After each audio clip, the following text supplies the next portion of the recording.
Niwapatie nafasi ya kutulia. Baada ya hapo tuingie sasa.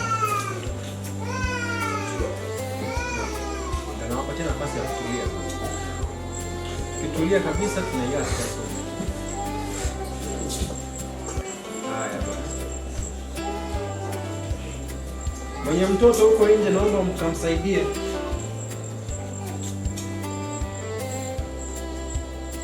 Haya, basi tupate na.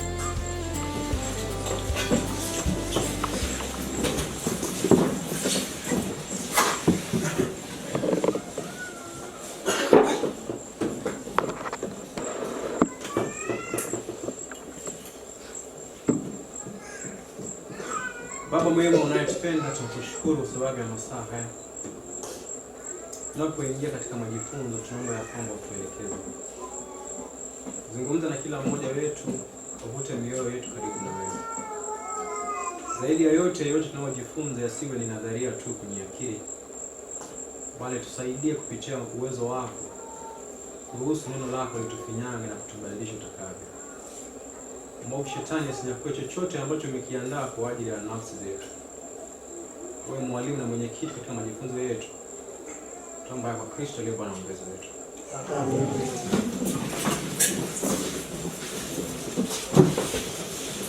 Tunaingia kuangalia bidhaa au sasa nasema kama ni bidhaa, sijui niseme ni nini.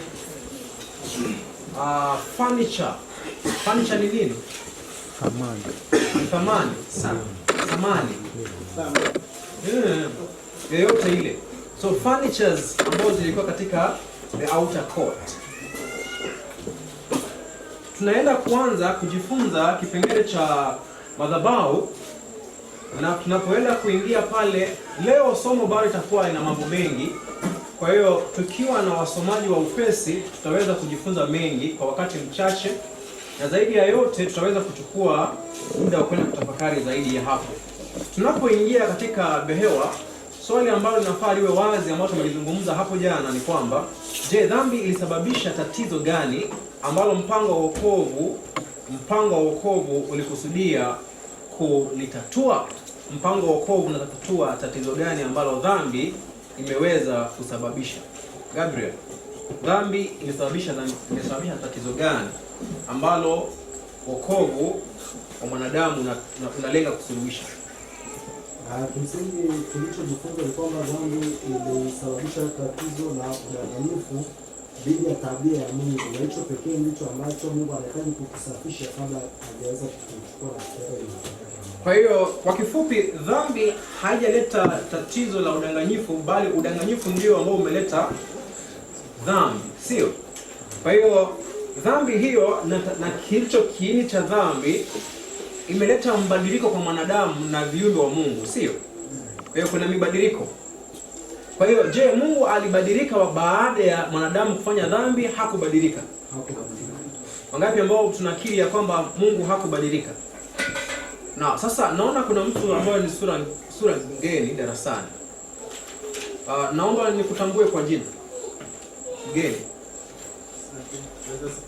Amen. Majina naitwa Elia Daniel, kutokea Mtumbo, kata Mseo. Asante Daniel. Naitwa Wycliffe Nyasani kutoka Kenya.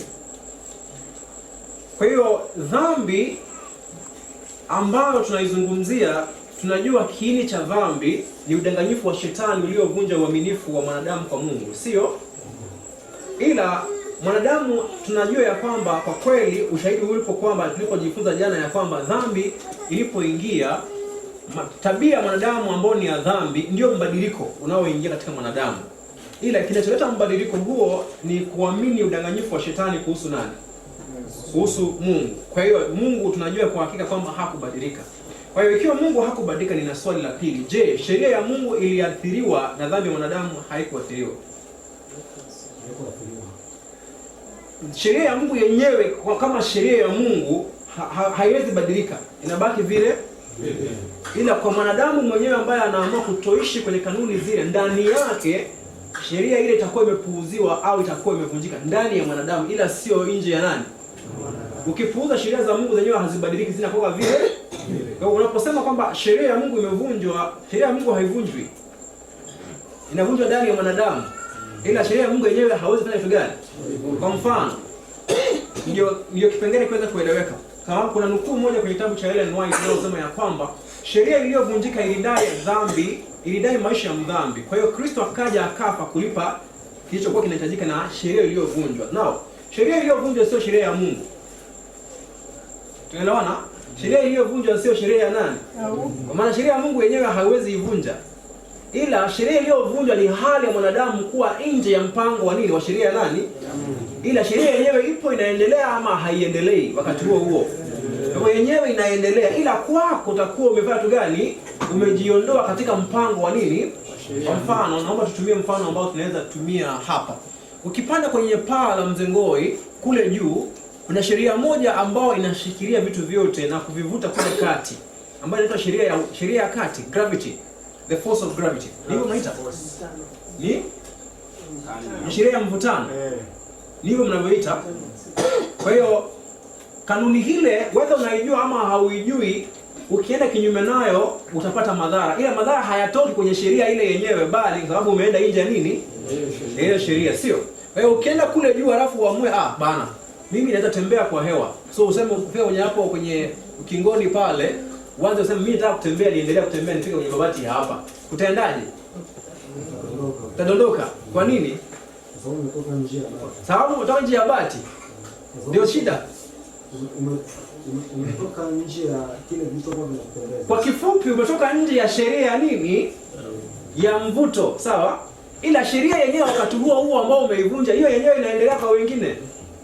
Yule fundi ambaye atakuwa kwenye mabati hapo juu, yeye ataendelea na hiyo sheria hiyo. Itaendelea hivyo hivyo. Sio, yenyewe haibadiliki, ila kwa yeye aliyeamua kwenda nje yake, haitakuwa ndani yake. Sio? Tutumie sheria nyingine ambayo ni ya kupumua au ama ya nafsi ya binadamu katika kumpatia nafasi ya kuendelea kupata oxygen. Ukiamua wewe umetoka na maisha alafu weke polythene kwenye uso, nini inatendeka? Polythene, karatasi hii ambayo haipitishi hewa kama hii iko hapa. Nini itatendeka? Unakufa. Kwa nini? Umevunja sheria. Sheria gani? Ya uzima ambayo yazungumzia katika mtu wa kupumua, kwamba lazima upokee na ufanye nini? Ila wakati huo umeivunja hiyo sheria ambayo umeivunja, mbona wengine wao wanaendelea kuwa hai? Sababu umeivunja katika nafsi. Kwa hivyo sheria iliyovunjwa kwa kifupi ni uasi wa mwanadamu kuhusu sheria ya Bwana. Ila sheria yenyewe huwa inafanya nini? Inadumu vile vile. Kwa hiyo hauwezi sema kwamba sheria ya Mungu ilibadilika wakati ambapo mwanadamu alifanya dhambi. Kama sheria ya Mungu ilibadilika wakati ambapo mwanadamu alifanya dhambi, basi inamaanisha mwenye sheria je? Sababu sheria sio kitu kinachojitegemea. By the way, wangapi ambao bado mpaka hapa hamjaelewa sheria ya Mungu sio kitu ambacho kiko mahali kinajitegemea? Wangapi ambao mpaka sasa hamjaelewa hiyo kipengele? Sheria ya Mungu sio kitu ambacho kinajitegemea mahali fulani. Sheria ya Mungu ni uzima. Na uzima hawezi kuwa nje ya nini? Ya vitu vilivyo nini? Hai. Kwa hivyo sheria haiwezi kuwa mahali fulani ambayo inangoja ivunjwe pale. Kwa hivyo unaposema sheria imebadilika ama imevunjwa, lazima mwenye sheria mwenyewe umemvunja au umembadilisha. Ndio utangue sheria ya Mungu. Kile cha kwanza nafaa uanze ni kumuua Mungu, usijue wewe Mungu wewe, alafu uumbe vitu vyako. Sio kama unaelewa hiyo. Yaani kwa kifupi hauwezi badilisha sheria, sio kwa maana ya binadamu hapa duniani ya kwamba katiba ya nchi hauwezi ibadilisha. Ukiamua kupeleka sera kwenye bunge, unafanya nini? Maana ni mawazo yaliyo kwenye nini? Kwenye vitabu ambao vinalazimishwa na wanajeshi, sawa? Ile sheria ya Mungu ndio uweze kuibadilisha, lazima kwanza umuondoe mwenye sheria ambaye ndio uzima wake. Kwa hiyo umuue hapa kabisa, umuondoe, alafu wewe mwenyewe uwe Mungu, alafu uzima wako wenyewe ufanye kitu gani? Ushare huo kwa viumbe. Sawa? Kwa maana sheria ya Mungu kamwe haifanyi kitu gani? Haibadiliki. Je, alama basi na vielelezo kwenye mpango wa wokovu kwenye jengo pale unafaa kubadilisha nani? Mwanadamu au vinalenga kumbadilisha Mungu na sheria yake? Ikiwa aliyebadilika ni mwanadamu, basi tafsiri ya alama au vielelezo kwenye mpango wa wokovu katika maigizo ya hekalu vinafaa vitafsiriwe katika muktadha wa kumbadilisha ama kufix aliye tatizo ambaye ni nani? Mwanadamu. Kwa hiyo tuna hii kipengele cha kwanza. Kipengele cha kwanza ni madhabahu ya shaba. Madhabahu ya shaba kwa kifupi, kwa lugha ambayo tunaifahamu kwa urahisi, ni madhabahu ya kutolea nini? Kafara. Kwa upesi, msomaji aliyo haraka, kitabu cha Kutoka 27 mstari wa kwanza hadi mstari wa 7. Haraka nataka tupekue vipengele. Baada ya hapo tutaweza kuweka mambo fulani kwenye ubao. Tuanze. Anasema nawe fanya madhabahu ya miti wa mshita. Urefu wake utakuwa ni dhiraa 5. Kwa hiyo kipengele cha kwanza ambacho tunafaa tuandike hapa, hizi kalamu wakati ambazo zimeisha tunaomba tu tunazichukua zingine zilete mchanganyiko. Madhabahu. So tunazungumzia madhabahu hayo ambayo ni ya kafara. Na hiki nini? Na hiki hivyo hivyo. Kama ni nini vitu kama nini nayo haina kitu. Sawa. Cha kwanza, madhabahu imetengenezwa na nini? Na mti wa mshita. Mti.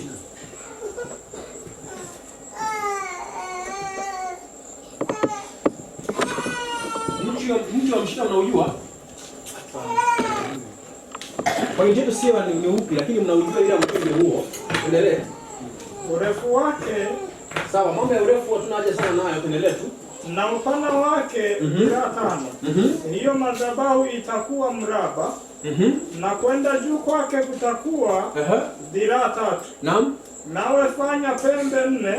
Kwa hiyo madhabahu haya yatakuwa na nini? Pembe 4. Sasa katika kujifunza vielelezo au mifano, kuna vipengele vya kutilia mkazo, na kila mtu kulingana na unavyokuwa na uelewa, kila mtu anaweza kuwa ametilia mkazo katika sehemu fulani. Ni kama waandishi wa Biblia. Matthew anaweza kuwa ametoa hadithi ya Kristo, yeye akaangalia kipengele kimoja. Luka hadithi ile akaangalia kipengele kingine, alafu mwingine kingine. Sasa mimi hapa kwa uwezo ule mdogo nilio nao, nataka nimenye vipengele. Simaanishi vingine ni sio vya maana. Inaweza kuwa sio vya maana kwa Mathayo aliye mbele yako. Ile vitakuwa vya maana kwa nani? Kwa Luka kesho. Sawa? Kwa hiyo ya kwanza ni mti wa mshita, ya pili ina pembe 4, ya tatu nasema katika pembe zake 4, hizo pembe zitakuwa za kitu kimoja. Naam. Na madhabahu, nawe utaifunika shaba. Kwa hiyo madhabahu baada imetengenezwa na miti na pembe hili kitu kimoja, na hiyo miti ya mishita imefunikwa na shaba.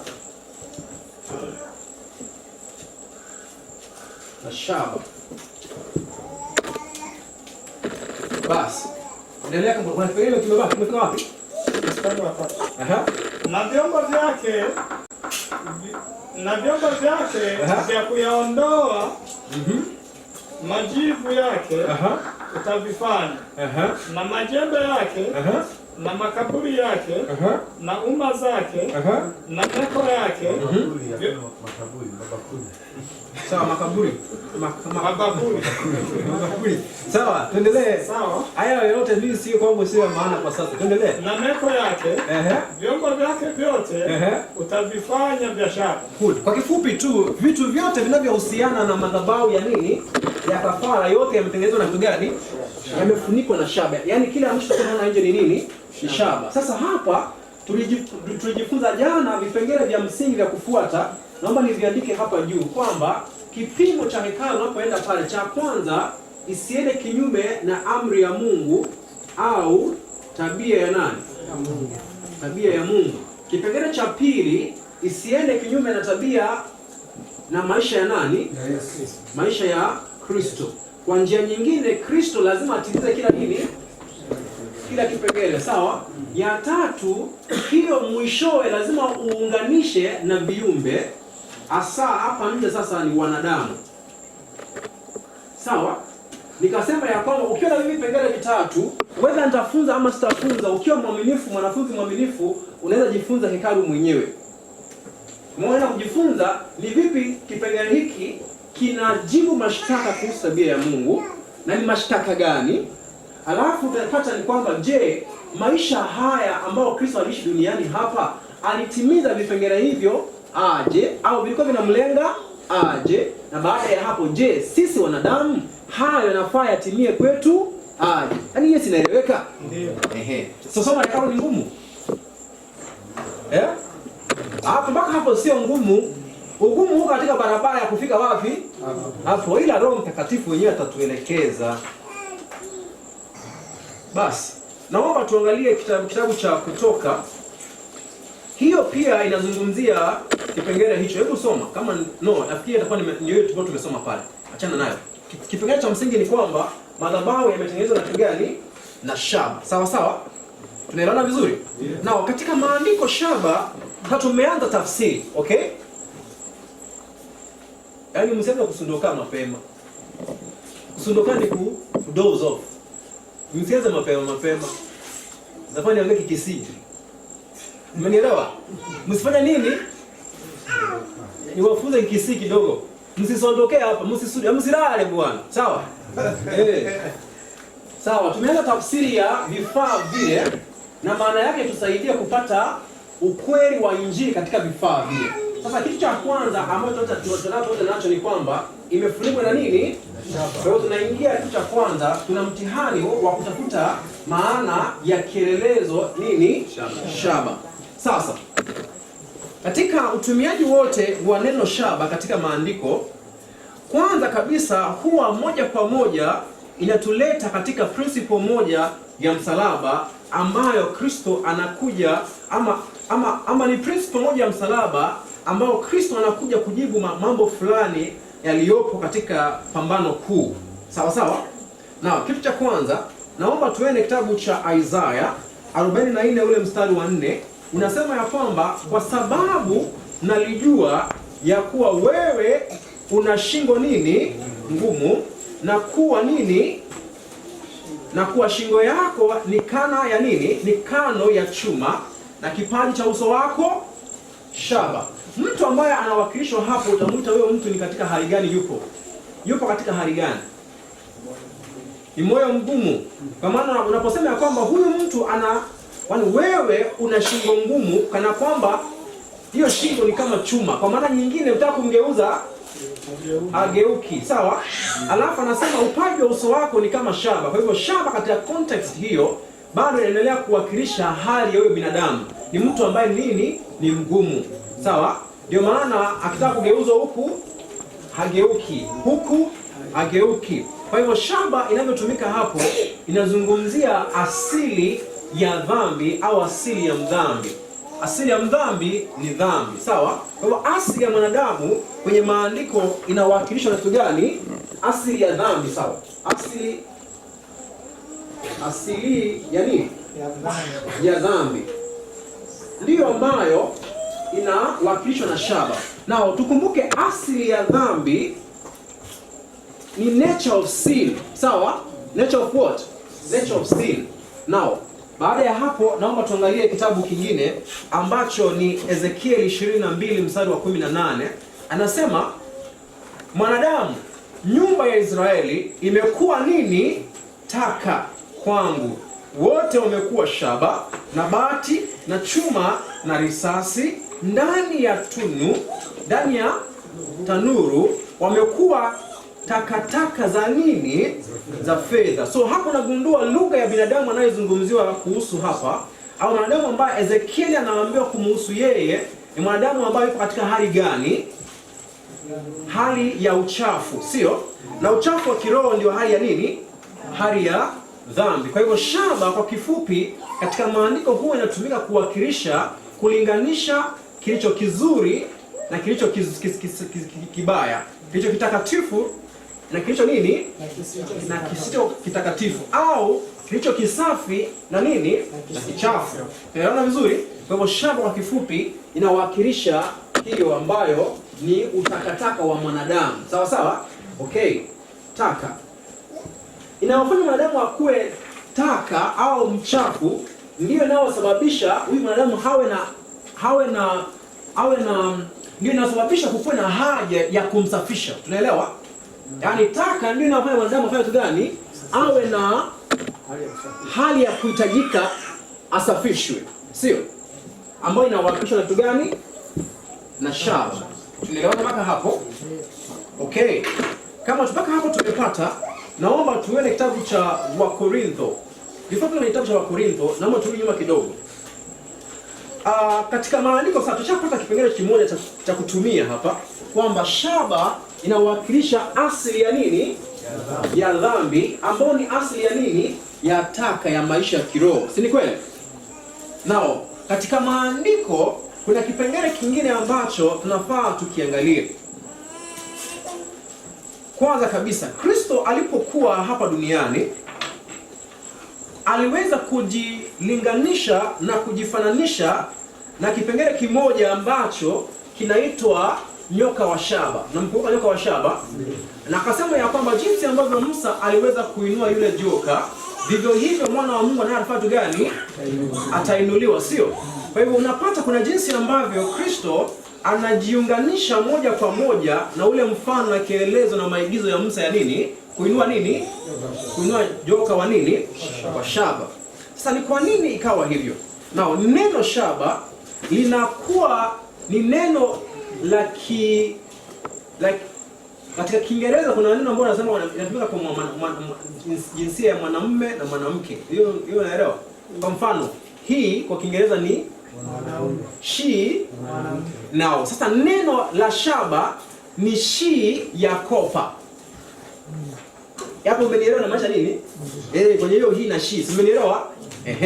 Now, hilo neno kopa katika maandiko huwa linazungumzia sehemu ya nyoka ambayo ni nyekundu wakati ambapo amepanua mdomo, anapokuwa anatoa ile sauti ya s. Tunaelewana? Yaani joka ambayo wa sumu wakati ambapo anatoa ile sauti kooni pale, sehemu ile ya hapa ndani, ile kwenye koo, mahali ulimi umeunganishwa na nini? Na koo, uwekundu wake unawakilishwa na kopa ambao ni sawa sawa na shaba. Sawa? Tumeelewana mpaka hapo? Now, nyoka anapokuwa anatoa ile sauti ya shh, na ameinua kichwa tayari, na tayari ulimi umeshainuliwa pale, unakusudia anatoa nini? Sumu. Anaenda kutoa sumu. Sawa? Na nyoka aliyewauma alikuwa ni nyoka wa shaba, na wakatengenezewa nyoka mwingine wa shaba kwenye mfano, wakainuliwa. Wakaambiwa ya kwamba mkimwangalia sumu ya huyo joka haitafanya kitu gani? Haitafanya kazi ndani yenu, ila asiyemwangalia atakufa. Kristo akaja akajifananisha na nini? Ule mfano. Si ndio? Ni kweli si kweli? Sasa kwa sababu haya ni maigizo. Sijui ama sio maigizo pale. Ni maigizo. Kwenye maigizo haya ni nini ambacho Mungu anafunza Israeli katika ule mfano? Ni nini hii ambayo katika maisha ya Kristo inayofananishwa na joka ambaye ameumwa wana wa Israeli, isipokuwa huyo joka ndiye ambaye anataka kuwaua, na Kristo mwenyewe naye amefananishwa na nini? Na joka, gladness. Okay. Sasa naomba tuende mbele baada ya hapo. Kitabu cha Wakorintho wa kwanza 5 mstari wa 11 anasema hivi: yeye asiyejua dhambi, tunamzungumzia Kristo, alimfanya kuwa dhambi kwa ajili yetu. Ilifanywa kuwa nini? Kuwa dhambi. Si ndio? Sasa kwa hiyo moja kwa moja unagundua ya kwamba madhabahu ya shaba yanawakilisha Kristo wakati ambapo atakuja duniani na kufanya kitu gani? Kufanya nini? Kufanya kuwa dhambi. Ila sasa hiyo inaunganika na hii asili ya dhambi kwa njia gani? Na unaposoma kitabu cha Waebrania, atenda pale, tunajua ya kwamba kulingana na kitabu cha Waebrania mlango wa 2, Kristo alishiriki damu na nini? Na nyama ya nani? Ya Abrahamu pamoja na Daudi pamoja na wote waliotangulia, Adamu akiwa mmoja wao, sio? Kwa hiyo asilia ya dhambi ambao Kristo alichukua katika mwili wa mwanadamu inawakilishwa na nini? Na shaba. Sawa? Kwa hivyo Kristo anatimiza yale madhabahu moja kwa moja. Kwa hivyo unapomwona Kristo anakuwa katika tumbo la Maria, na anapokuwa ndani ya tumbo ya Maria anaundwa kule ndani, anapokuja kuzaliwa yale madhabahu ya shaba yanakuwa yanatimia katika maisha ya nani? Ya Kristo. Ndiposa ile huduma ya madhabahu pale iwe ikitendeka. Tunaelewana? Na huduma ile ya madhabahu inapotendeka, mashtaka yanayojibiwa tabia ya nani? Tabia ya Mungu na amri ya Mungu iliyovunjwa. Sawa sawa? Nao, kabla hatujaenda mbali, naomba tena tuweze kurudi nyuma. Sasa mbona ikatumiwa shaba na wala sio madini mengine? Nao katika maandiko shaba wakati mwingi ambao ndio inaitwa brass kwa lugha ya Kiingereza, si metali au si meto inayopatikana kiasilia, bali ni alloy. Alloy ni mchanganyo. Tunaposema neno alloy ni mchanganyo. Sawa? Na huo mchanganyo unakuwa ni meto mbili ambazo zimeunganika. Sawa sawa? Au ni wale ambao walisoma chemistry. Now, hiyo ndio inaitwa alloy. Kwa maana nyingine, naomba nirudie tu kwa njia fupi. Shaba si madini yanayojitegemea kiasilia. Yaani hauwezi enda kule nje ukasema kwamba nimepata shaba. Mnielewa? Kwa hivyo ukienda machimboni utapata dhahabu, utapata fedha, utapata iron hata kwenye mboga, utapata potassium kwenye mboga, utapata magnesium kwenye mboga, lakini katika dunia hii yote hakuna mahali ambapo kwenye asili ilivyo utapata nini? Shaba. Ila shaba huwa ni mchanganyo wa madini mawili yanatengeneza nini? Shaba. Na madini haya mawili, sijui kama hapo nimeshaandika kwenye hapo. Ndio hiyo hapo. Yasema namna gani? Bali ni alloy inayotengenezwa kwa kuchanganya nini? Number 1, shaba na zinc. Sasa hiyo shaba inayozungumziwa hapa sio shaba tunayozungumzia pale. Ni ile shaba ya kiume, ya kopa, ya nyoka, sawa? Mmenielewa? Ndio maana tumeweka nini hapa? Kopa. Kwa maana neno kopa, tunajua kopa ni nini, sio? Lenyewe kwenye Kiingereza inaweza tumia shaba, ila sio shaba pamoja na ile ambayo imetumika kwenye madhabahu pale. Sawa? Kwa kifupi, neno shaba, madini ya brass. Brass kwa mfano, mtumie njia ambayo mnaweza nielewa kwa urahisi, maana mimi ni walimu wa unabii. Kwenye kitabu cha Danieli mlango wa 2 kuna sanamu ni huko, kama nimepotea. Ni huko.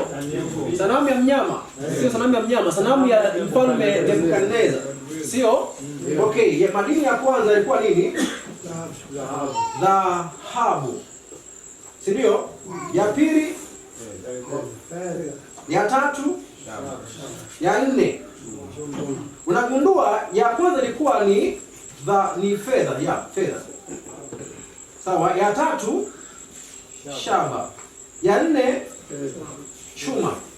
Kile ambacho tunagundua ni kwamba uthamani wa kila madini unaendelea kufanya nini? Ukishuka, sio? Kwa hivyo madini, lugha ya madini hutumika kulinganisha hadhi, hasa hadhi ya utakatifu na nini? Na dhambi, au hadhi ya heshima na nini? Ya uduni, sio? Ndio maana sasa hizi ukipata mtu kwa mfano ako na pete ya dhahabu na wewe umevaa pete ya dhahabu, amevaa pete ya dhahabu na wewe umevaa pete ya kawaida ambayo umenunua Kariakoo, nani ambaye unasema kama huyu ni tajiri? Ni ya dhahabu, kwa maana dhahabu inazungumzia hadhi. So katika maisha ya kiroho, hii madini inazungumzia hali ya binadamu. Kama ni mtakatifu, dhahabu safi. Kwa tabia ya utakatifu inawakilishwa na nini? Dhahabu. Kama ni mchafu, inashuka wapi? Chini. Sio kwenye fedha, bali katika shaba na chuma. Sawa? Kwa hivyo madini haya yanayoitwa shaba ni mchanganyo wa nini? Wa kopa pamoja na nini? Zinc. Tumeelewana mpaka hapo? Wangapi ambao tunaelewana mpaka hapo? Sawa. Twende mbele basi. Zinc ambao ndio hiyo tunayozungumzia, mchanganyo wa kopa pamoja na zinc hiyo yenyewe. Zinc na shaba ama kopa ikichanganywa pamoja inatengeneza kuwa, kwa hivyo hili neno hili ambalo ninaliweka hapa, hili shaba hili, msilichanganye na huko, sawa?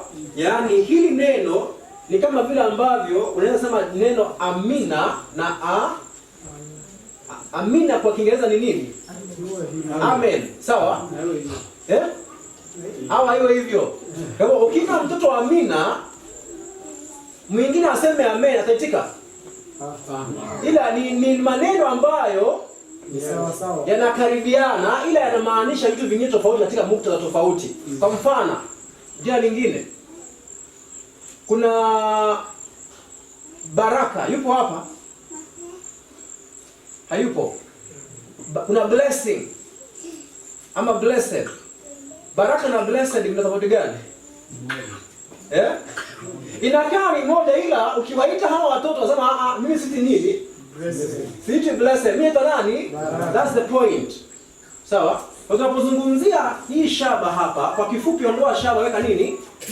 Weka kopa. Kwa hivyo kopa pamoja na zingi na kupatia shaba iliyotengeneza nini? Madhabahu. Sawa? Kopa pamoja na zingi ya kupatia shaba iliyotengeneza ule nyoka wa Shamu aliyeinuliwa wapi? Jangwani. Sawa sawa? Tumeelewana?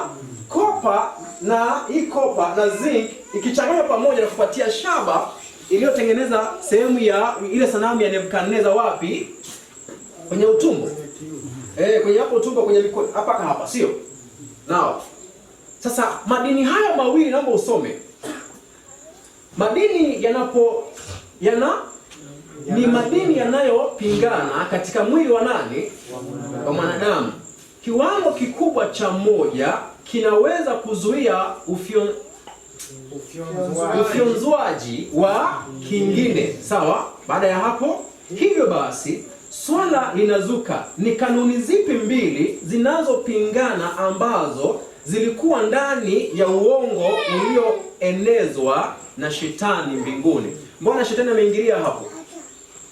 Ni kwa sababu lile neno shaba tumesema lina muunganiko na neno kopa linalozungumzia sehemu ya nyoka anayekuwa na sumu wapi?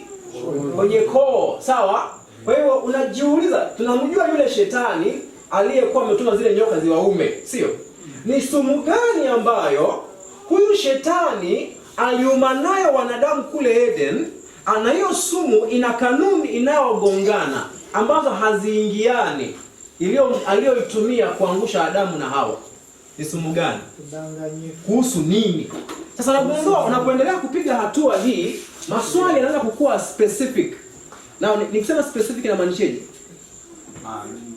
Maalumu. Kwa hivyo unaposema shetani aliongea uongo, si ndio? Hiyo ni jibu la chekechea. Sawa?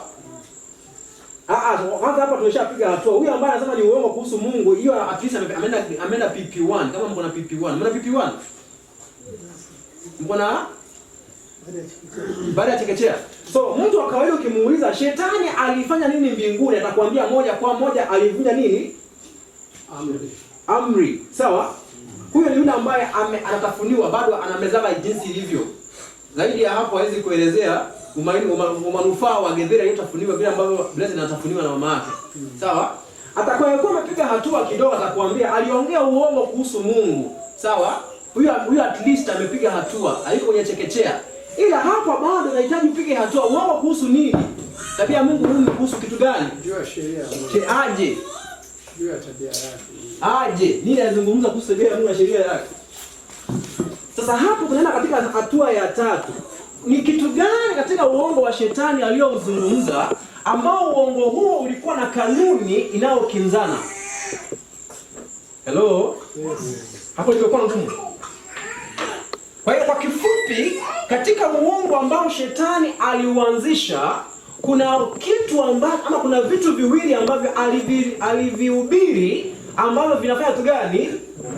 Vinagongana jinsi ambavyo kopa au kati ambao jinsi ambavyo zinc na kopa zinavyofanya nini? Zinavyobishana. Unaelewa vizuri? So tukitafute. Nukuu hiyo mnaona mahali imetoka, sio? Hiyo ni Christ triumphant.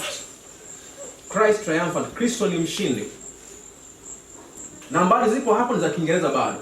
Anasema tusome Nguvu ya shetani.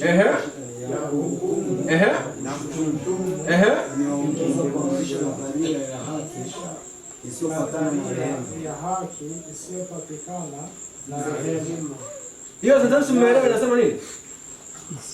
Kwamba nguvu ya shetani ya kufanya kitu gani? Ya kuhukumu. Kwa hivyo moyo wake wa kutaka kuhukumu watu na kushtaki watu ulimuongoza yeye kuanzisha nadharia ya haki.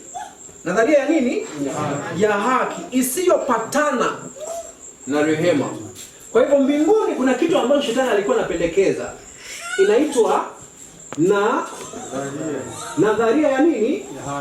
Ya haki. Na kwenye nadharia ya haki natuambia haki haipatani na nini? Na rehema. Si ndio?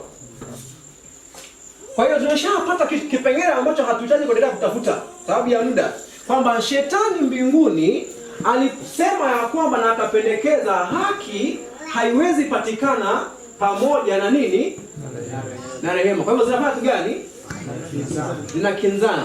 Kwa hivyo katika msalaba haya mashtaka kuhusu haki na rehema hayapatani, yanaenda kusuluhishwa katika maisha ya nani? Maisha ya Kristo. Sawa? Sasa, kwa hivyo unapoenda kule kujifunza, lazima ukuwe mwangalifu usije ukatafsiri maisha ya Kristo badala ya kujibu mashtaka ya haki bandia ukayaendeleza. Hapo ngapi mmenielewa? Mafunzo yanakuwa mazito na yanaeleweka? Yanaeleweka? Bado? Yatakuwa wazi mbele. Tusome hapo mbele. Anadai kuwa yeye ndiye sauti na mamlaka ya nani? Ya Mungu. Akidai kwamba maamuzi yake ndiyo haki na ni nini? Ni safi. Na hayana nini? Ni safi. Baada ya hapo, hivyo hujikalia kiti cha hukumu na kutangaza kwamba mashauri yake hayawezi kukosea. Si ndio? Hapo ndipo haki yake isiyo na rehema hujitokeza, ambao ni haki. Okay. Kwa hiyo nadharia ya haki, mahali ambapo haki na rehema huwa zinagongana ni haki nini? Kama ni kuna kitu ambacho kinaitwa bandia, kuna cha kweli. Ndiyo.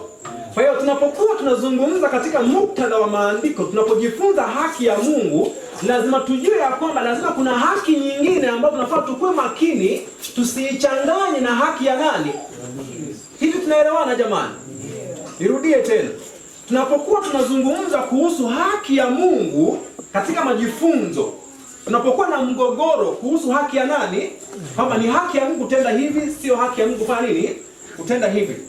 Lazima tukue na mawazo ambayo yapo na tahadhari kwamba tafsiri yetu isije ikawa tunaendeleza haki bandia ya nani? Ya shetani. Na haki bandia unaijuaje? Mpaka ujue ya kweli ndipo kujua ya bandia. Ndivyo hata uende huko. Yaani hapo yenyewe ameshatuambia. Hiyo haki huwa inapingana. Yaani hapo yenyewe before uende kujua mambo ya haki ya kweli ikoje, ushaambiwa haki ya uongo ikoje. Kwa hivyo haki ya kweli kwa vyovyote vile haiwezi nukia na kufanana na haki ya kweli. Na haki ya bandia ama hii nadharia ya shetani ya haki, haki ikiwepo Bandia inakimbia. no, bandia inakimbia.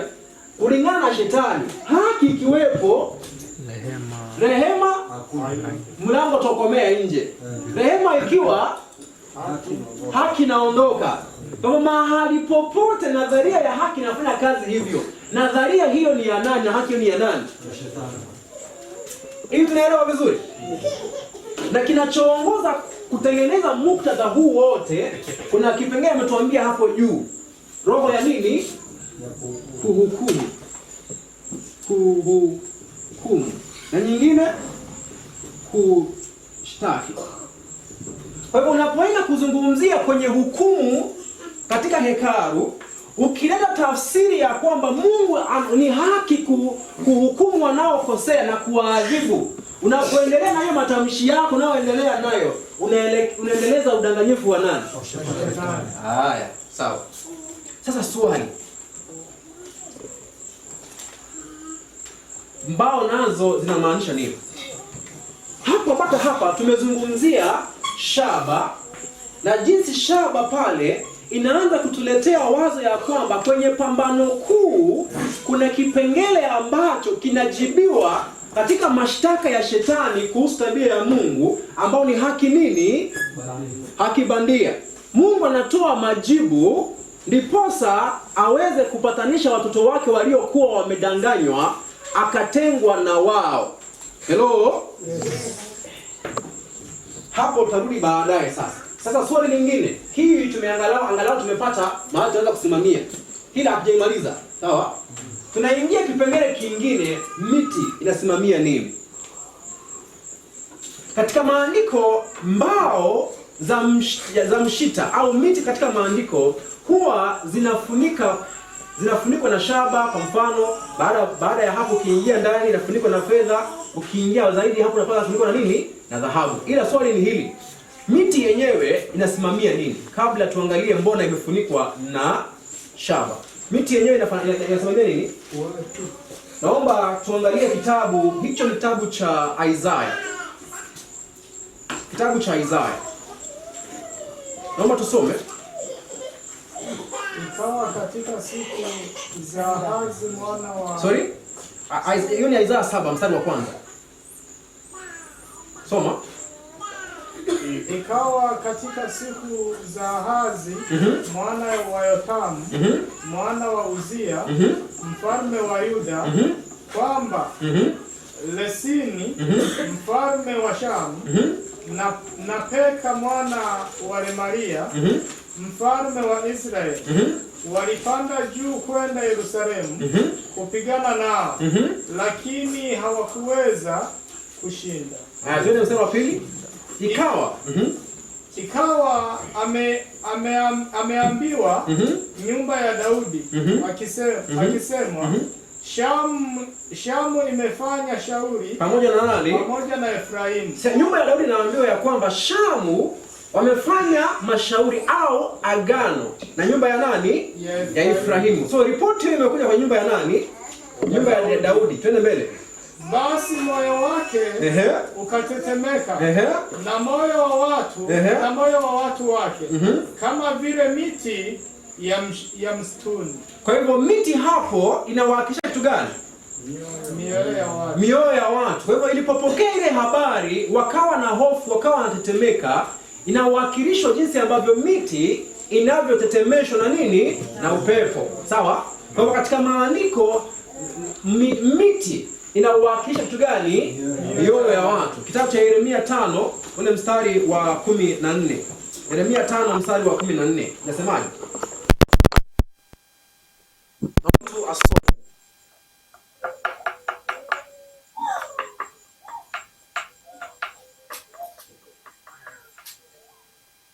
Yeremia 5:14.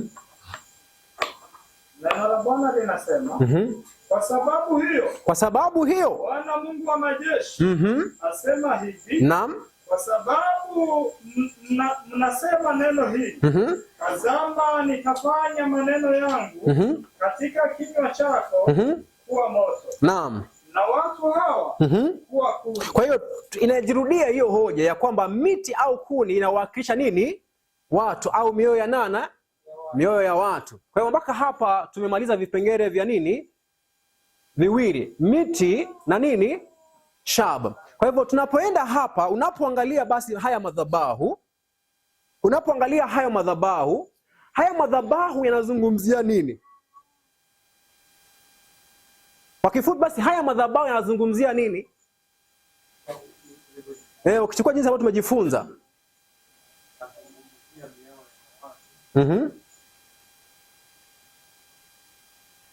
Mtu mwingine? Yes, Gabriel.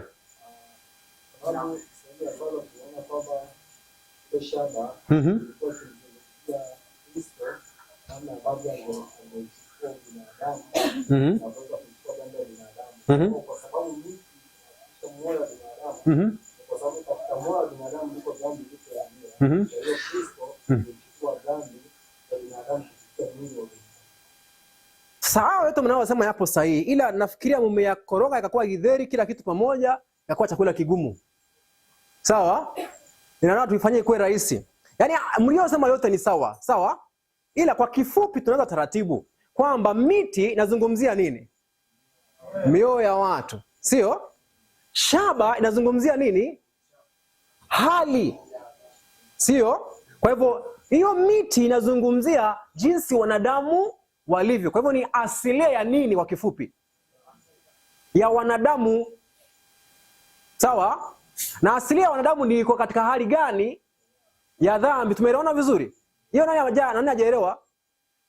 Hapo nani ameelewa sasa? Kwa hiyo hiyo miti inasimamia wanadamu, sawa? Waliofunikwa na shaba inaowakilisha nini? Asili ya dhambi. Kwa hivyo ni asili ya mwanadamu ambao ni asili ya dhambi, si ndio hiyo? Naye Kristo akachukua hiyo. Imeeleweka sasa? Kwa hivyo hapa before unganishe madhabahu na msalaba, kwamba hapo Kristo anaenda kufa kule, before uunganishe huko, msalaba kwanza kabisa ambao Kristo aliubeba ulikuwa wapi? Gethsemane? No. Tangu walipochukua, no, sio walipochukua mimba. Tangu Maria alipochukua nini? Mimba. Tayari Kristo alishakuwa amebeba dhambi za nini? Za ulimwengu, kwa kuchukua mwili wa mwanadamu ulio na udhaifu wa nini? Wa wanadamu. Sawa sawa? Kwa hivyo kipengele hapa ni kwamba sasa, na ni nini Aaron? Ni nini ambayo, swali hapa nataka tuunganishe hapa. Kwa hivyo ni nini ambayo inafanya mwanadamu awe nataka kulingana na shaba na shetani ukimuunganisha huko?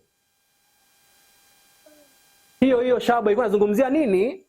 Nadharia ya nini? Ya haki. Kwa hivyo kinachokuwa kigumu kuokoa mwanadamu na kumrudisha nyumbani sio kwamba baba hayupo tayari kumrejesha. Kinachofanya ikiwe ngumu kumrejesha mtoto wake nyumbani, huyu mtoto ameshameza sumu ya joka. Na sumu ya joka ni nini? Nadharia ya nini? Iliyo nini? Bandia. Na hii haki bandia, naomba tusonge mbele tuangalie hiyo haki bandia alikuwa anasemeje. Nitarukaruka hapo kidogo tukienda mbele. Kenu kuu mtaiandika jinsi ilivyo. Mimi naomba tusome pamoja darasa. Tuanze haki. Ehe. Ehe. Ehe.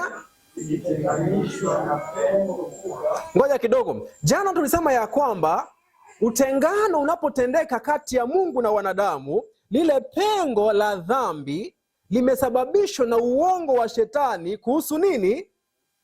Kwa hivyo nagundua hapa ili pengo ambalo tunalizungumzia ambalo limekuwa kati ya Mungu na mwanadamu, hilo pengo halisi ni kati ya nini na nini katika mawazo ya mwanadamu? Kati ya haki na nini? Hilo. Kwa hivyo kati ya haki na rehema kuna pengo lipo pale katikati linalofanya haki na rehema zitengane. Sawa? Twende mbele. Bwana mkombozi wetu alivika nini? Uungu wake ubinadamu. Sawa? Madhabahu ya nini hayo?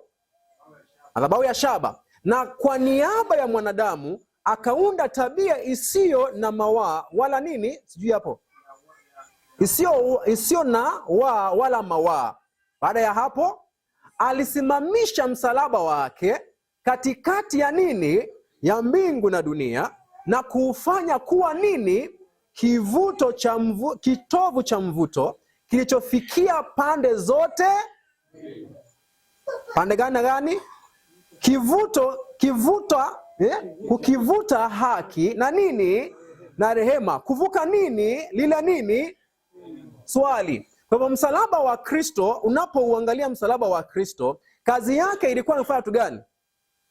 Ni inavuta vitu viwili. Haki na nini? Na rehema. Hiyo haki na rehema inayovutwa hapo, jambo la kwanza ni ya nani? Hiyo haki inayovutwa, tunajua Kristo ndiye anayefanya kazi ya kufanya nini? Ya kuvuta, si ndio? Hiyo kazi inayofanya ya kuvuta, anavuta haki na rehema ya nani?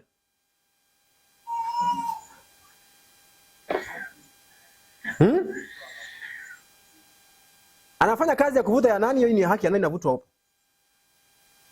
Niambieni. Haki ya Mungu, mwingine?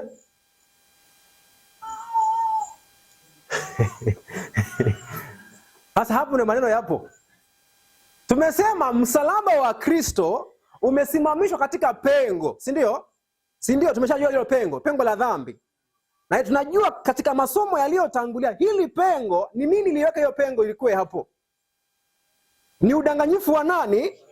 Na tumeambiwa hapa kazi ya Kristo ilikuwa avute haki na rehema. Vitu vinavyovuta viko pamoja? Havipo pamoja. Vipo katika nini? Utengano.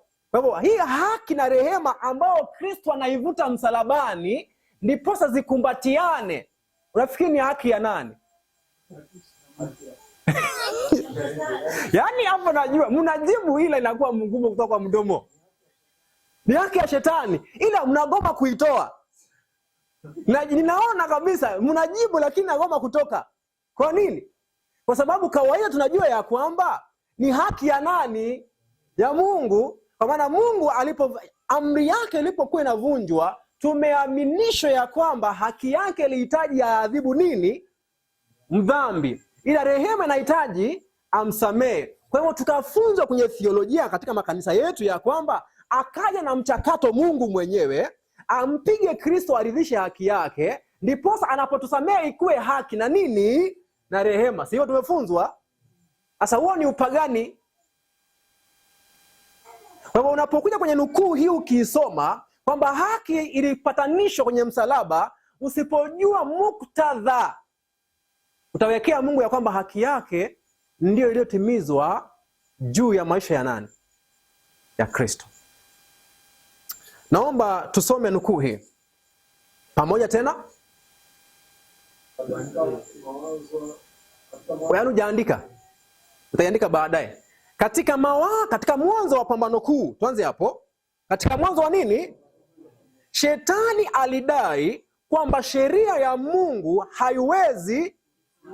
Okay, udanganyifu wa kwanza. Kwamba haki haipatani. Hayo ni madai ya nani? Okay, isingewezekana nini hiyo?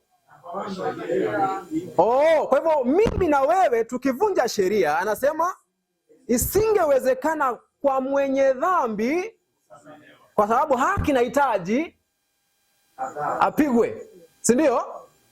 Haya, shetani alisisitiza kwamba kila dhambi lazima ipokea nini? Baada ya hapo, na kwamba kama Mungu angeondoa adhabu, hiyo ni haki gani inachezwa hapo? Inaitwa namna gani? Kwa aliyekuwa wa kwanza kudai ya kwamba ukivunja sheria lazima upigwe ni nani? Kwa hivyo sumu inaofanya mwanadamu awe ni vigumu kumfikia ni nini? Ni hii. Anajua Mungu anapomkaribia anakuja kufanya nini? Kumuadhibu. Kwa hivyo wewe na mimi tunaposema ya kwamba ni haki Mungu kupiga watu wanaofanya ushoga, ni haki. Unazungumzia haki gani wewe? Ya shetani. Kwa hivyo ndo nikawaambia siku nyingine darasani hapa. Mnaweza kuwa kanisani mnagombana na watu, mnavutana, ni haki ya Mungu kufanya hivi, sio haki ya Mungu. Ila nyinyi wote mko katika falme mbili. Twende mbele. Haki na rehema zilipatanishwa kupitia dhabihu ya Kristo. Kwa hivyo dhabihu ya Kristo inafanya kazi ya kupatanisha nini? Haki na nini? Sasa wewe ukiingia usome nukuu hiyo bila muktadha wa pambano kuu, utasema ni haki ya nani na rehema inapatanishwa hapo? Ni ya nani? Hello, bwana msinyamaze. Bila muktadha ambao tumekuwa nao darasani, unaposoma nukuu inayosema ya kwamba dhabihu ya Kristo au kafara ya Kristo, unayemwangalia huko kwenye mfano wake hapo, kwamba alikuja apatanishe rehema na nini? Na haki. Ukisoma hivyo moja kwa moja, utasema ni haki na rehema ya nani inapatanishwa hapo? Ni ya Mungu. Sawa? Kwa hivyo hapo nagundua haki, huyu madamu haki. By the way, kwenye Laodikia kuna madamu haki. Mnamjua? Kwenye Laodikia kuna madamu haki. Hiyo ni mada tofauti. Kwa hivyo huyu haki ako na nini kwenye mkono? Kwanza hapa ukiangalia hapa ana mizani. Hii ni Laodikia. Ana mizani na ana nini? Kwa hivyo akisha kupima na kipato umepungua, kazi ya panga si ya kula nyama, ni ya kukushughulikia. Sawa? Ila rehema inahitaji usamehewe. So kuna mgongano. Kwa hivyo Mungu akaja na mpango ambao Kristo hafe, haki iridhishwe, rehema ipate nafasi ya kumsamehe nani? Kwa hivyo rehema hii na haki hii inayopatanishwa ni ile nadharia bandia tuliyomeza kutoka kwa uongo wa Shetani. Basi naomba turejee, nimeenda mbio sana. Kwa kifupi, kanuni mbili ambazo zipo katika mioyo ya wanadamu na viumbe wote ambao tumeipokea kutoka kwa kinywa cha Shetani ni kwamba haki ya Mungu huwa inagongana na rehema zake.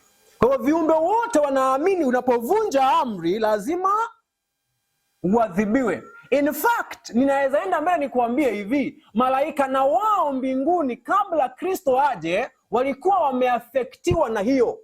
Walikuwa wanatarajia Mungu asimame aagize wanadamu wauawe baada ya kuasi. Kwa hivyo wakashangaa wakati ambapo walisikia Kristo anasema nitaenda nitawakomboa. Ndiposa kila malaika akasema fanya hivi. Wewe baki hapa, mimi nitafanya nini? Nitaenda. Ila walikuwa kwenye mawazo yao wameshaamini nadharia ya nani? Ya Shetani. Kwa hivyo Kristo akaja hapa duniani ndiposa aweze kukomboa mwanadamu aliyekuwa amenaswa na udanganyifu wa Shetani kuhusu tabia ya Mungu katika kipengele cha haki. Sasa inafanyikeje katika uhalisia? Kwanza kabisa, mwanadamu hapo ni mfungwa wa Shetani. Anaamini ya kwamba lazima mtu aadhibiwe ndiposa ikuwe nini?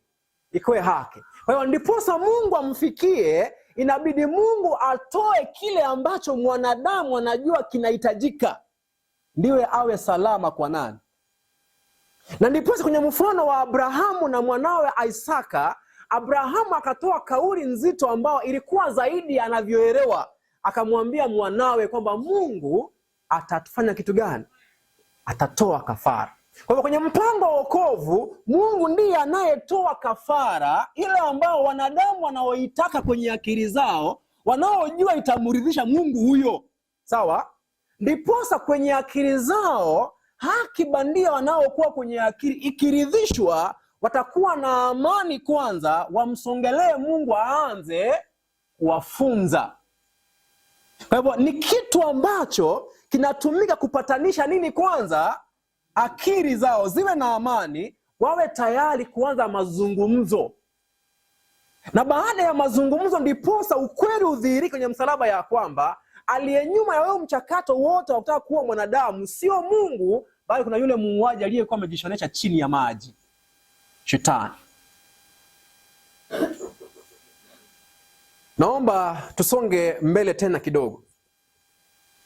Kwa hivyo madhabahu ya kutolea kafara ndio hatua ya kwanza ya msalaba. Ndio hatua ya kwanza ya wokovu. Kwa nini?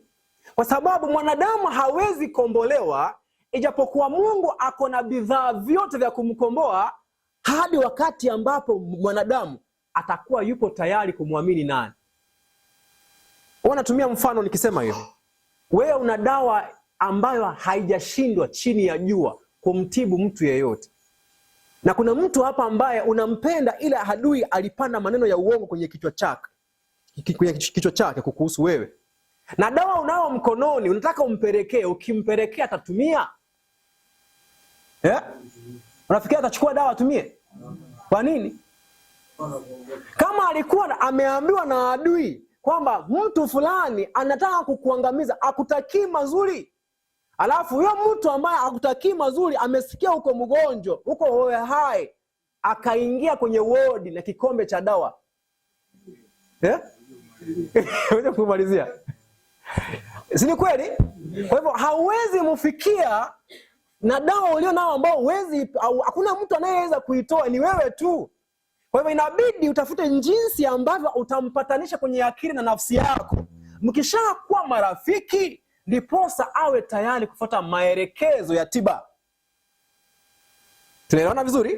Kwa hivyo hatua ya kwanza ya msalaba ni kwamba Mungu ameiweka iwe ni kifaa cha kupatanisha mwanadamu. Naomba nisonge mbele kidogo.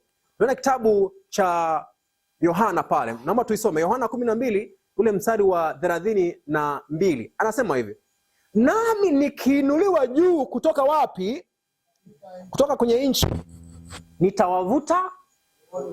Kwa hivyo msalaba kazi yake ilikuwa ni wavute wanadamu. Sawa? Tunaona vizuri? Na ndiposa ivute mwanadamu, lazima kwanza ile sumu ambayo wamekunywa iweze kuwekwa nini? Stop. Isiwaangamize. Sawa? Kwa hiyo inabidi Mungu kwanza atoe kafara ambayo wao wanajua inahitajika. Soma kitabu cha Yohana, tumeisoma hiyo. Waefeso 2:14 hadi mstari wa 16. Kwa upesi: kwa maana yeye ndiye amani yetu, aliyetufanya sisi sote tuliokuwa wawili kuwa nini? Mmoja, akakibomoa kiambaza cha kati kilichotutenga. 15, akiubatili katika mwili wake ule nini? Sasa hapo nataka tuanze kujua amani ilikuwa imekosekana kwa Mungu kwa wanadamu, na uadui ilikuwa kwa Mungu kwa wanadamu. Haya ndiyo sheria ya nini? Ya amri zilizo katika maagizo, ili afanye hao wawili kuwa nini? Mtu mmoja mpya ndani ya nafsi. Alifanya nini? Amani. Akawapatanisha wote wawili na Mungu katika mwili mmoja kwa njia ya msalaba, akiufisha ule uadui kwa huo nini? Msalaba. Kwa hivyo msalaba ni chombo cha kuangamiza nini? Uadui, kuleta nini? Amani. Sawa? Ndiposa malaika walipokuwa wanashuhudia kuzaliwa kwa Kristo, walipokuwa juu angani. Naam. No. Katika context hiyo anazungumzia waliokuwa wametenganisha kati ya Israeli na Wayahudi. No. Israeli na mataifa. Ila kipengele cha msingi hapa, matengano yaliyopo kati ya wanadamu kwa sababu ni udhihirisho wa ukosefu wa upendo au uzima wa Mungu ndani ya nini? Ya wanadamu au katika mioyo ya viumbe wa Mungu. Wakolosai 1:20 anasema namna gani? Na kwa yeye kuvipatanisha vitu vyote kupitia Kristo, kuvipatanisha vitu vyote na nafsi yake, akiisha kufanya amani kwa damu ya nini? Kwa hivyo damu ya msalaba ni kurejesha kitu gani? Amani. Kabla sijachanganyikiwa nilikuwa nimesema hivi kwamba malaika walipokuwa wanakuja hapa duniani kutangaza kuzaliwa kwa Kristo, walipokuwa wanaimba walikuwa wanasema namna gani? Aha, kwa hivyo Kristo kuja kwa duniani hapa lengo lake ni kurejesha kitu gani? Amani hii. Nani alikuwa ameitoesha? Nani ambaye hakuwa na amani? Ni Mungu hakuwa na amani na watu, au watu ndio ambao hawakuwa na amani na Mungu? Ni nini nao sababisha siwe na amani? Udanganyifu na wa shetani kuhusu haki ya Mungu. Mumemkosea lazima. Kwa hivyo kwenye tunda hamuna sumu. Sasa kwa hiyo yeye ndiye anayetaka kuwaletea nini? Kifo. Sawa? Kwa hivyo msalaba wa Kristo na damu ya Kristo nayo imwaga ni kifaa cha muhimu kupatanisha fahamu za nini? Za wanadamu. Wamfahamu Mungu ndiposa amani irejee mahali ambapo amani ilikuwa imekosekana.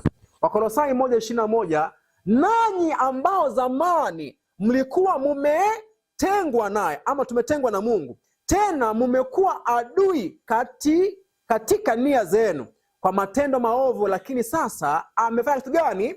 amewapatanisha. Kwa hivyo Kristo anakuja kupatanisha kwa sababu kuna uadui. Ila kipengele ni hiki, uadui yupo kwa nani? Haya, kitabu cha Warumi 1:5, Warumi 5:10. Kwa maana ikiwa tulipokuwa adui tulipatanishwa na nani? Kwa mauti ya nani? Kwa hivyo mauti ya Kristo ni muhimu kwa wokovu, sio muhimu. Ila ni nini ambayo imesababisha kifo cha Kristo kiwe muhimu? Ni kwa maana Mungu anakihitaji. Ni kwa nini? Kwa sababu sisi wanadamu tunakihitaji. Kwa nini tunakihitaji? Tumedanganywa kwenye fahamu kwamba tunapomkosea Mungu anahitaji atuadhibu. Kwa hivyo Mungu akatoa kafara ambao sisi tulimdhania anahitaji. Kwa hivyo Kristo amelipa bei, hajalipa. Ila bei hiyo ni nani ambaye ameikusudia ilipwe? Nani ambaye imesababisha kukuwe na mchakato ambao utamgharimu Mungu na mwana wake?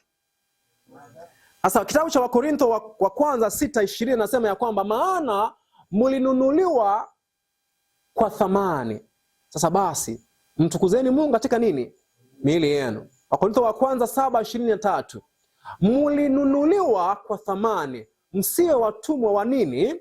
Wa wanadamu. Kwa hivyo ni kweli ya kwamba damu ilikuwa inahitajika, yani maisha yapotee ndiposa mwanadamu aokolewe. Ila hayo maisha yanapotea sio kwa sababu Mungu anahitaji, ila kwa sababu hawa viumbe wanahitaji kafara waione imetendeka, ndiposa wawe tayari kuwa na amani na Mungu, ndiposa Mungu aanze kuwaelimisha. Ila kuna kipengele cha msingi ambacho nafaa nikiseme. Msalaba wenyewe ukishasimikwa kwenye Calvary, wenyewe Kristo akifa hawezi muokoa mtu.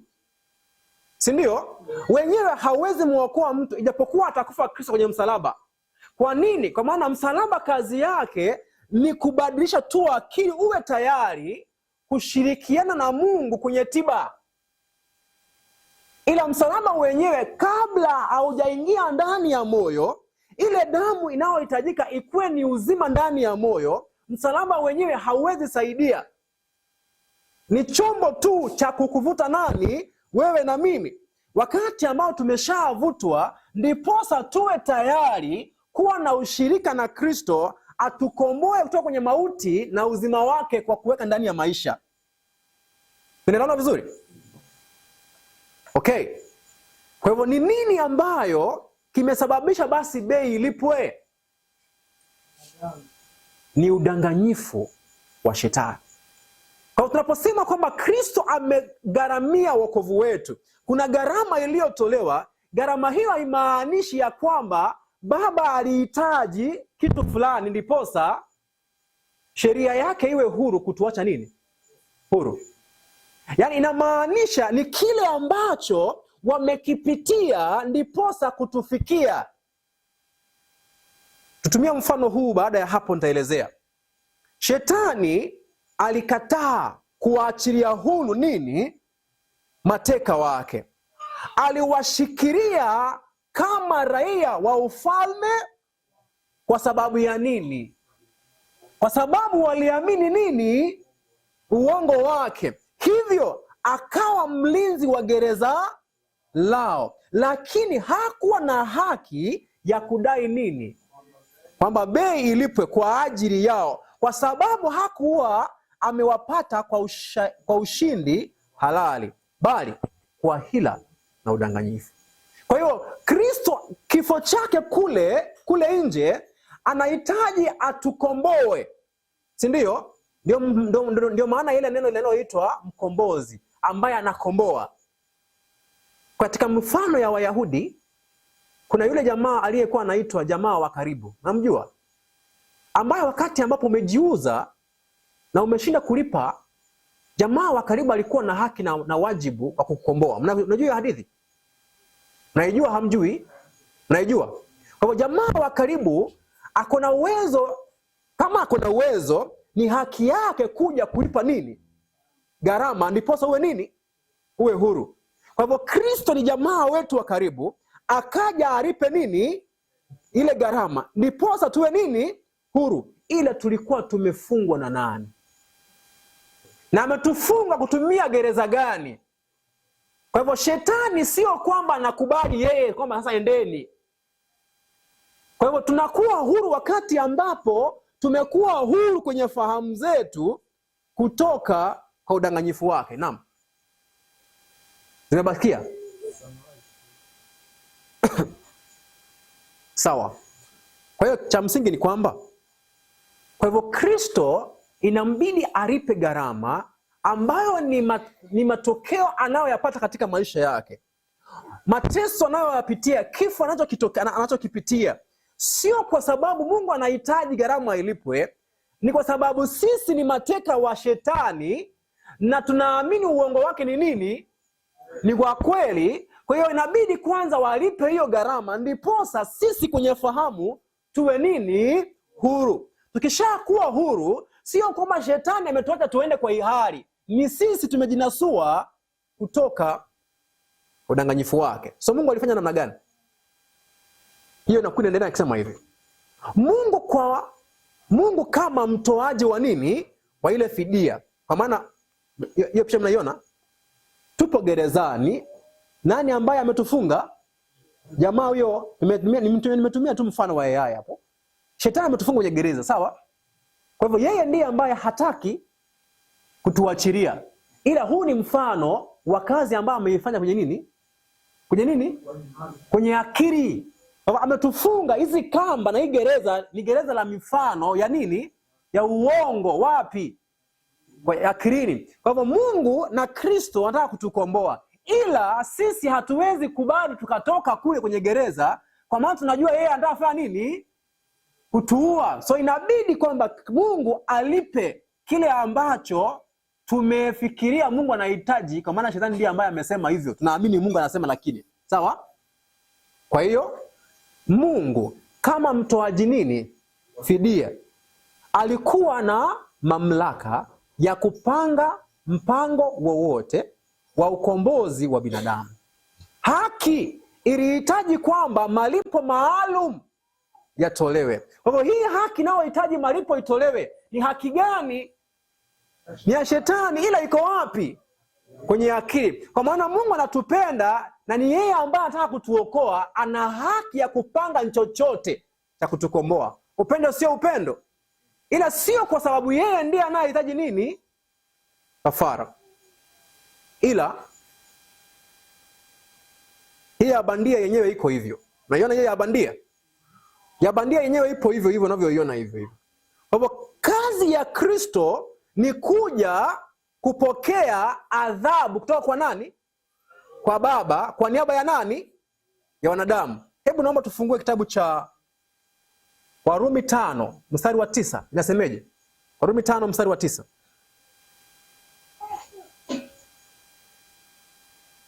Warumi 5 mstari wa 9. Basi susoma kwanza, nataka msome jambo mko nao. Hii imetafsiri ambayo inaitwa New American Standard Bible. Aha.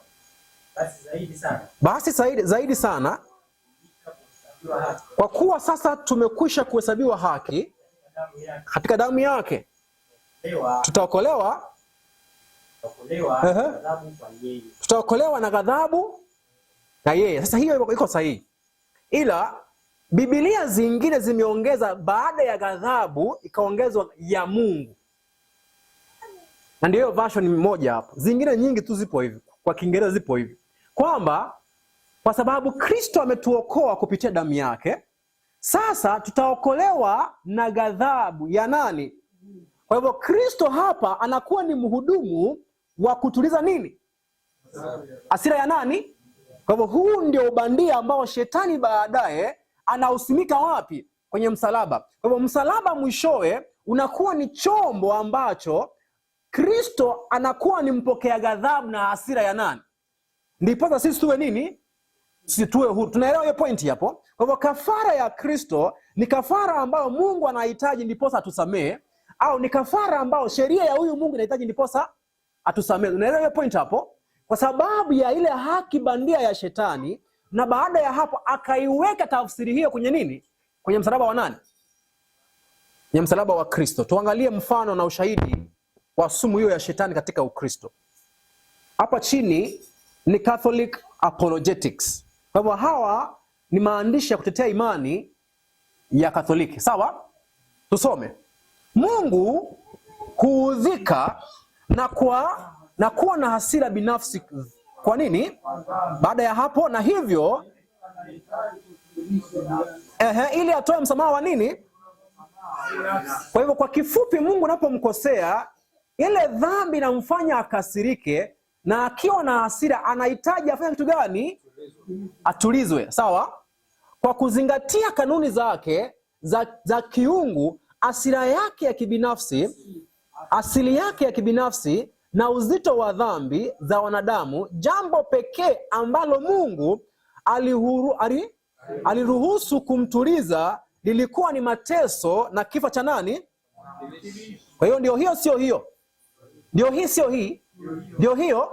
Sasa hii yenyewe haituhusu kwa sababu amesema ni kanisa gani hiyo? Unaona sasa? Twende mbele. Huyu jamaa namsoma hapa anaitwa George Knight. Now George Knight ni mwanahistoria wa kanisa ya Waadventista, ni profesa anayefunza shule moja inayoitwa Andrews University. Sawa? Anasema namna gani? Huzungumza juu ya watu kupatanishwa na nani? Baada ya hapo Wakolosai, chana mambo ya Wakolosai. Hata hatumii lugha ya kusema Mungu amepatanishwa. Unaelewa point? Kwamba Paulo anasema ya kwamba watu ndio wanaopatanishwa na Mungu, ila hatumii lugha ya kwamba Mungu anapatanishwa na. Yupo sahihi? Yupo sahihi? Yupo sawa, kwa maana uadui haupo kwa nani? Ila sasa baada ya hapo anasemeje? Hata hivyo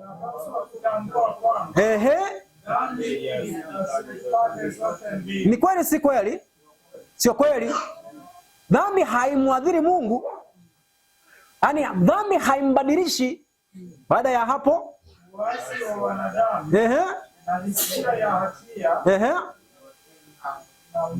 hiyo ni kweli. Sawa, tuende mbele. Wakati Mungu alitengwa na wanadamu kwa sababu ya chuki yake na hukumu juu ya dhambi, adhabu yake. Tuende mbele. Kifo cha dhabihu ya Kristo ama upatanisho kiliondoa kizuizi cha upande wa nani? wa Mungu. Hiyo kizuizi hapa ameitamka ni nini? Patanisho. Upatanisho, sawa. Anaondoa kizuizi gani kwenye upande wa Mungu? Hiyo ghadhabu ya nani? Itakuwa wazi tukiendelea. Twende mbele. Leon Morris anaandika kwamba ikiwa ghadhabu ya Mungu itachukuliwa kama jambo halisi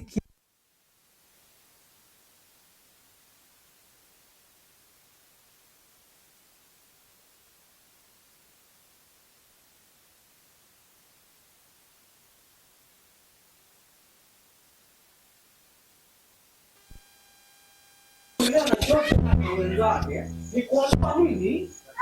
Ghadhabu ya nani? Ya Mungu. Twende mbele. Bila shaka ikiwa tutapunguza nafasi inayochezwa na ghadhabu ya Mungu, hatutaona ulazima wa kufikiria kwa makini. Anasema hivi, yaani ukiondoa uzito wa nini? Wa point hasira, then hautakuwa na sababu ya nini? Ya upatanisho. Mnamuelewa? Kwa maana nyingine kwenye akili yake anamaanisha sababu inayofanya tupatanishwe ni nini? Kwa hivyo ukiwa kama hauna Mungu hana hasira, then unaondoa sababu ya nini? Ya upatanisho. Kwa hivyo upatanisho ni nini? Ni hasira ya Mungu kuondolewa na mwanadamu kuondoa ile hisia ya hatia. Wafanya kitu gani? Wapatane. Sasa ndio maana mwalimu akawa anazungumzia hasira ya Mungu hapo. Ukielewa hasira ya Mungu kwamba hakasiriki hivi unavyokasirika, then umeondoa kwenye akili zao haja ya upatanisho wanavyojua wao. Sawa? Na ukishaguza hapa, ushaguza ile hekalu Hapo last time nafikiria Gabriel unaona sumbuana hapo. Si ndio? Ukishaondoa hasira ya Mungu kwamba Mungu hahitaji kupembelezwa, umeshabomoa nini? Sio uungu. Hekalu. Kwa maana kwenye mpango wa hekalu pale ni kutuliza nini? Hasira. Haya, twende mbele. Twende hapa. Iko wapi? Tumefika wapi? Hivyo Morris anatoa maoni katika muktadha ndio hiyo hapo. Ikiwa watu watasamehewa, basi ukweli wa ghadhabu hiyo lazima uzingatiwe. Kwa hivyo msamaha unapoenda kwa Mungu kwa kifupi ni kuondoa nini? Ghadhabu. Ndio maana ile wazo ya kwamba unapoenda kuomba Mungu akusamehe, unafikiria kwamba kuna kitu fulani kwenye akili ya Mungu na moyo wake kitasafishwa. Swali. Unafikiria iko tofauti sasa? Ile ya Katoliki na hiyo iko tofauti? Ni kitu kimoja. Tuangalie hiyo. Kwenye kanuni ya Wasabato. Hii kanuni mliiacha ama bado mko nayo? Mshaacha. Tuangalie kama mmeacha ama iko kwenye iko lakini hajaandikwa. Tusome. Kujitoa kwa Kristo mwenyewe. Kwa sababu sadaka hii ya dhabihu iliondoa kizuizi kati ya Mungu na mwanadamu mwenye dhambi. Kwa kuwa Kristo alichukua kikamilifu nini? Baada ya hapo juu ya dhambi ya mwanadamu. Baada ya hapo kupitia Kristo. Ili haigeuzi iwe nini? Haigeuzi kuwa nini? Bali ufanya kitu gani? Ina swali. Hiyo kanuni mmeiacha ama mko nayo kwenye kichwa? Nayo. Sasa sisi ndio matengenezo wa nini? Iko hivi. Yaani kanuni yenyewe umeiacha kwenye kitabu. Sawa? Sawa? Ila hilo wazo lenyewe lipo wapi? Kipo kichwani. Kwamba kafara ya Kristo ilikuwa inamfurahisha Mungu kwa maana inatuliza kitu gani? Good. Tumalize nukuu hizo tukisoma. Basi upatanisho ni nini?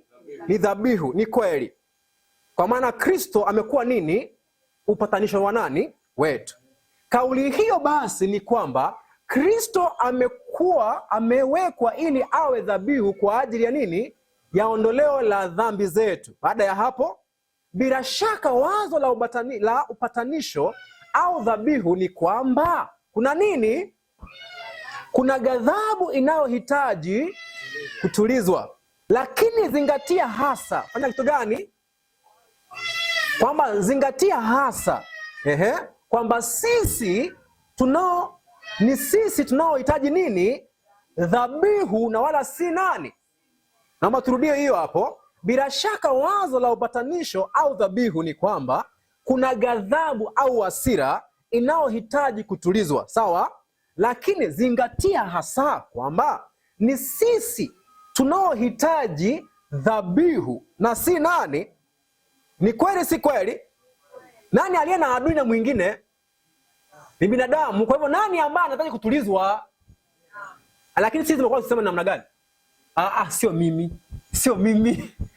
Ni nani? Ya ile kesi ya Adamu na Hawa haijawahi isha.